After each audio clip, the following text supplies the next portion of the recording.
የሆነ ነገር ማለት ፈልጋለሁ። እንግዲህ ብዙዎቻችን አርበኛ ዘመነ ካሴን እንወደዋለን አይደል? አርበኛ ዘመነ ካሴን እንወዳለን ያደርጋሉ። ግን ብዙዎች ከሱ ጋር የነበሩት እንደ ይሁዳ ሽጠውት የት እንደደረሱ ታውቃላችሁ። ስለዚህ እሱን የምንወደው ከሆነ ተግባሩን መፈጸም ነው። የሚያስተላልፋቸውን መልእክቶች እሱ ለአማራ የቆመለትን እያንዳንዱ የሚናገራቸውን ንግግሮች እያንዳንዱ የሚሰራቸውን ተግባር በተግባር እንድትፈጽም ነው የምንፈልገው እንጂ ማንም ሰው ስለ አርበኛ ዘመነ ካሴ እንደዚህ የተለየ ሐሳብ የሚያቀርብ ሰው የለም። በተግባር ተፈትነው ግን ባዶ ነው። ስለዚህ ይሄ ትክክል ነው አይደለም። ስለዚህ እኔ ቀጣይ መሆን አለበት ብዬ የማስበው የመጀመሪያው ህዝባችን ቀይ መስመር የጀረስ የሆነ ህይወት ለመኖር ከመበዝበዝና ያንን ሐሳብ ወደ አይምሮአችን እንዳይመጣ መገደብ እና መጠንቀቅ በስነ ምግባር ማገልገል ያስፈልጋል ማለት ነው። ዕውቀት ጠልነትን ማስወገድ ያስፈልጋል። ዕውቀት ጠልነትን ማስወገድ ያስፈልጋል። በውይይት በንግግር በሂስና በግለ ሂስ የሚያምን የትግል ማህበረሰብ ልንሆን ይገባል ማለት ነው። ከቡድንተኝነት ከአንጀኝነት መራቅ፣ ሰራዊቱን በጥቅማ ጥቅም በአካባቢ በቀደመ ግንኙነት መሰረት አድርጎ ከመከፋፈል መቆጠብ ያስፈልጋል ማለት ነው። ያስፈልጋል። ለትግል የወጣንለትን ህዝብ ከማንገላታት የምንወደውን የምናከብረውን ታላቁን የአማራን ህዝብ በገንዘብ በጥቅም ያላግባብ በመበዝበዝ የመልካም አስተዳደር ችግር ከመፍጠር መቆጠብ ያስፈልጋል ማለት ነው። ስለዚህ ህዝባችን በስልጠናው ላይ እንዳያችሁት ቀይ መስመራችን ነው። በህዝባችን አንደራደርም።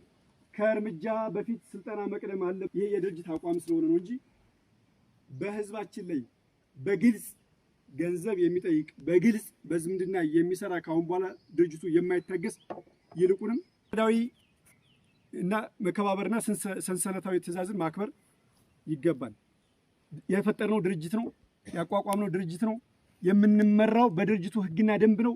የምንመራው በተዋረድ በድርጅታዊ መሪዎች ነው የምንመራው። ስለዚህ ድርጅታዊ እዝና ሰንሰለትን ማክበር እና መተግበር ያስፈልጋል ማለት ነው። ከዛ እንደዚህ አይነት ችግር ከመፍጠር መቆጠብ ያስፈልጋል የሚለውን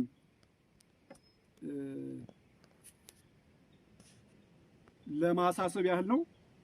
ስለዚህ የተመደብንበት ኃላፊነት የተመደብንበት የፍትህ አገልግሎት የመስጠት ኃላፊነት ከፍተኛ ኃላፊነት ያውም ታላቁን የአማራን ህዝብ በፍትህ ማገልገል የድርጅታችን አምባሳደሮች የጀርባ አጥንቶች መሆናችንን አውቃችሁ ኃላፊነታችሁን በአግባቡ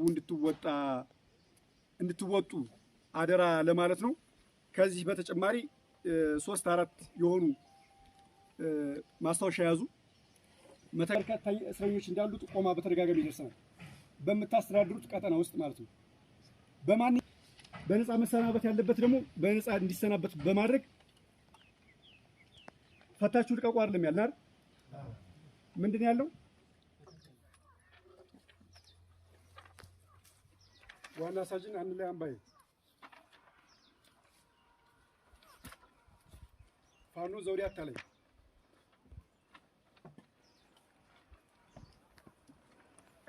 ፋኖ ይታያል ሀገሬ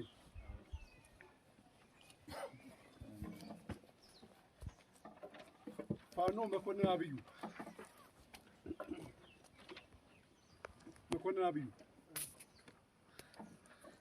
ፋኖ ይመኑ ዘገየ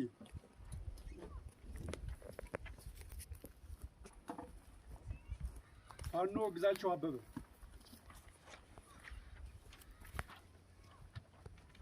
ፋኖ ዋና ሳጅን ይልቃል አስሪ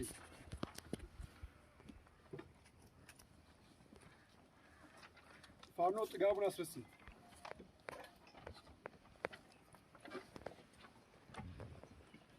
ፋኖ ዋጋነህ ማኒ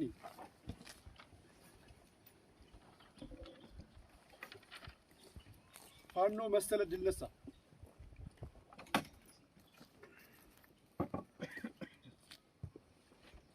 ፋኖ ደምስ ድልነሳ ፋኖ ይበልጣል ሁለኛው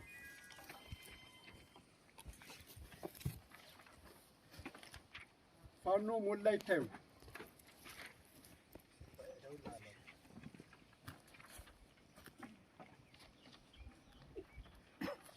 መቶ አለቃ ሙሉ ዋጋ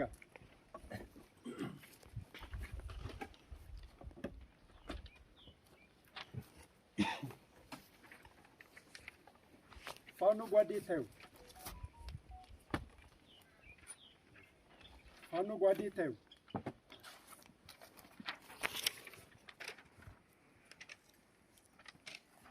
ፋኖ መኩሪያው አቻም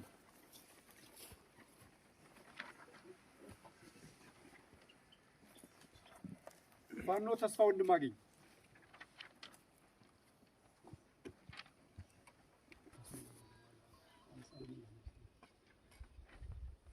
ዋና ሳጅን ይታያል አየሁ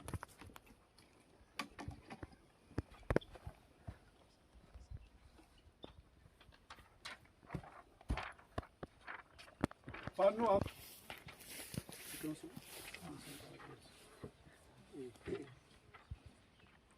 ፋኖ መኩዬ ጌትነት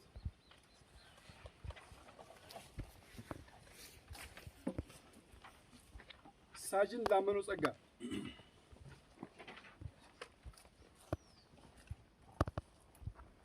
ፋኖ ደረጃው አጥናፍ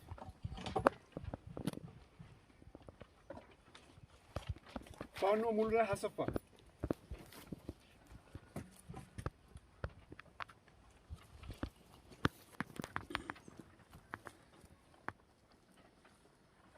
ፋኖ ሙላት አንዳርጌ